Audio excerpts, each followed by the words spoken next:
यह पावन दिन, आज महाशिवरात्रि का पावन पर्व है।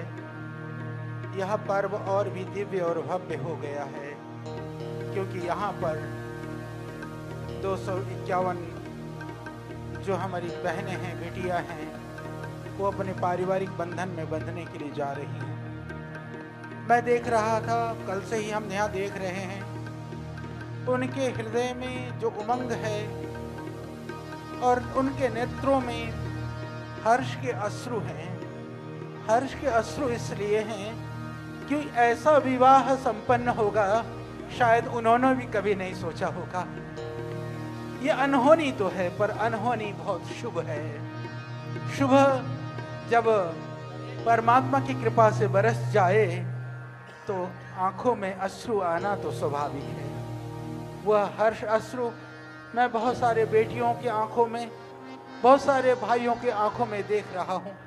इस प्रसन्नता को देने वाले, इस हर्ष को देने वाले हमारे बहुत ही सम्माननीय, आदरणीय हमारे प्रिय भाई, निश्चित रूप से वह हम सब के भी वह सम्मान के, श्रद्धा के और बधाई के पात्र हैं। आदरणीय भाई को, आदरणीय बागेश्वर सरकार को मैं बहुत शुभकामनाएं देता हूँ।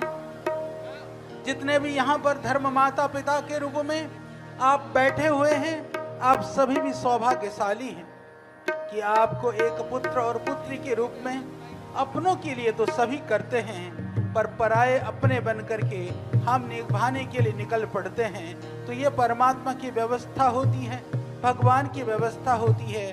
तो आज आपने यहाँ पर आकर के इस दायित्व का निर्वहन का जो संकल्प लिया, वह आपका विचार नहीं, वह परमात्मा की, प्रभु की कृपा का प्रसाद है।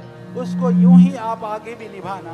और जितने भी भाई बहन यहाँ पर हैं, उन सबसे भी मेरी यही प्रार्थना है कि हमारे प्रिय भाई अभी कह रहे थे, मैंने कहा भाई अब आगे जो है ये 251 को 500 फिर 1100 करना है। तो आपने कहा आचार्य जी तो थोड़ी सी जजमानों की जरूरत ज़्यादा पड़ेगी। मैंने कहा उसकी चिंता मत करो, आप एक बार आह्वान कर देंगे, बहुत लोग खड़े हो जाएंगे, कहीं कसर रह जाए तो थोड़ी बहुत आहुति हम भी लगा देंगे। तो यह सब कार्य ये समाज के उन लोगों के लिए आईना दिखाने का काम भी है। देखो, सामूहिक विवाह की बात होती है तो पुण्य का कार्य होता है, पर उसमें अभी मैं आपको बताऊं, माननीय इस देश के प्रधानमंत्री हमारे आदरणीय मोदी जी, हमारी सम्माननीय राष्ट्रपति महोदया यहाँ पर आई। उनका आने का तो कार्यक्रम की व्यवस्था के लिए बहुत व्यवस्था करनी होती है। इन कन्याओं के लिए मैं आपको सच बताऊं कि जब आपके परिवार के अंदर एक बच्चे का विवाह होता है तो आपको कितनी उसके लिए कितनी व्यवस्था करनी होती है, कितना पुरुषार्थ करना होता है, कितना आप समय लगाते हैं। जब भावना के साथ में इतनी सारी कन्याओं का घर बसाना हो तो जो एक पिता होता है, भाई होता है, सच मानिए जितना पुरुषार्थ करना होता है, उस पुरुषार्थ को मैंने अपने भाई धीरेन्द्र कृष्ण शास्त्री जी के आंखों में देखा है। ये कितने रातों से नहीं सोए होंगे, आप सोच नहीं सकते, पर मैं महसूस कर सकता हूँ। मुझे पता है कल रात को भी 11-12 बजे छोड़ करके गया। और ये अपने खाने की और सोने की इस व्यक्ति को चिंता नहीं, पर आपकी इतनी चिंता है कि हर पल हर क्षण आपके लिए ही सोचते हैं। ऐसा युवा, ऐसा संत, ऐसा तपस्वी, ऐसा सनातन के लिए सर्वस्व आहुत कर करके जीने वाला व्यक्तित्व आपके सामने है। तो इनके शुभ संकल्प के लिए आप सब सहयोगी हैं, पर और भी ज़्यादा सहयोग करना, क्योंकि समय आएगा, इतिहास भी लिखा जाएगा। उस इतिहास में आप सबका नाम उन सहयोगियों के रूप में लिखा जाए, मैं यही भगवान से प्रार्थना करता हूँ। तो जितने भी धर्म माता पिता आप सब हैं, आपको भी बहुत शुभकामनाएं हैं। आगे के लिए यह आयोजन और भव्यता और दिव्यता के साथ में जो कई सारे लोग हैं, जब भाई धर्म के विषय में, हिंदू और सनातन के विषय में बोलते हैं तो बहुतों को मिर्ची लगती है। उन मिर्ची लगने वाले लोगों में कुछ है वो मीठी गोली और पूड़िया दे करके हमारे जनजाति, हमारे आदिवासी भाई बहनों के परिवारों में जाकर के जो धर्म और उनके जो आस्था को परिवर्तन करने का प्रयास करते हैं, यहाँ तो सब कुछ दे करके सिर्फ विवाह नहीं कराया है। क्या आप सोचते हैं कि बागेश्वर धाम में कन्याओं का विवाह हुआ है? मैं कहता हूँ विवाह तो हुआ है, पर इनका परिवार को जीवन निर्वहन के साधन भी यहाँ से दिए गए हैं, आगे भी पराश्रित न होना पड़े। यह एक दिन की मुस्कुराहट की बात नहीं है, यह मुस्कुराहट जीवन भर इन जोड़ों के चेहरे पर दिखाई दे।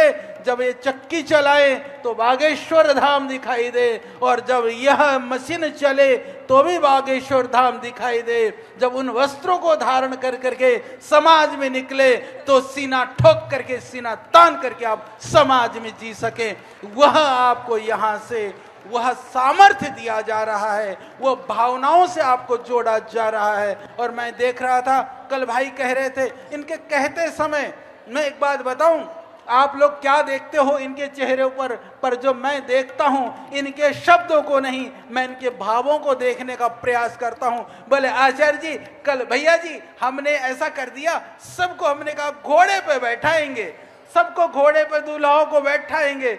तो फिर अपने आप धीरे से कहे, घोड़े तो कई जिलों से मंगाने पड़े, क्योंकि इतने घोड़े 251 घोड़े, आपको पता है कोई यहाँ गुड़साल तो है नहीं कि घोड़े खोल के ले आए।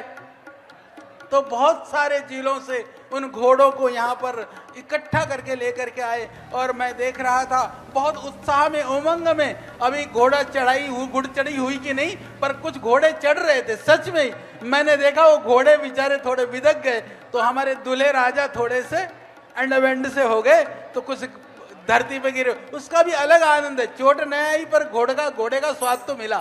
तो क्योंकि हमारे समाज के अंदर जो पिछड़े होते हैं, जो दलित होते हैं, जो इस तरह के समाज के लोग होते हैं, वहाँ जो सामंती व्यवस्था के अंदर उनको वो सम्मान और गौरव नहीं दिया जाता है, तो उनको सम्मान भी मिले, गौरव भी मिले। तो आपको सम्मान दिया जा रहा है, आपको गौरव प्रदान किया जा रहा है। जो समाज को बांटने वाले लोग हैं, कई सारे लोग ऐसे होते हैं जिनका समाज के लिए कोई योगदान नहीं, वह इस तरह के कार्यों में भी नुस्ख निकालने का काम करते हैं। उन लोगों से मैं कहना चाहता हूं, अपने बगल में झांको, अपने अंदर में झांको कि तुम्हारा समाज के लिए क्या कंट्रीब्यूशन है।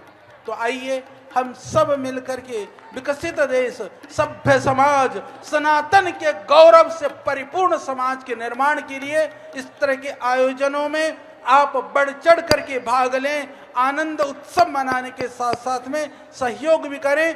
जिन लोगों ने यहाँ पर इस कार्यक्रम में सहयोग किया है, मानिए कि आपने जो कार्य किया है, इससे बड़ा कोई पुण्य का कार्य नहीं हो सकता है।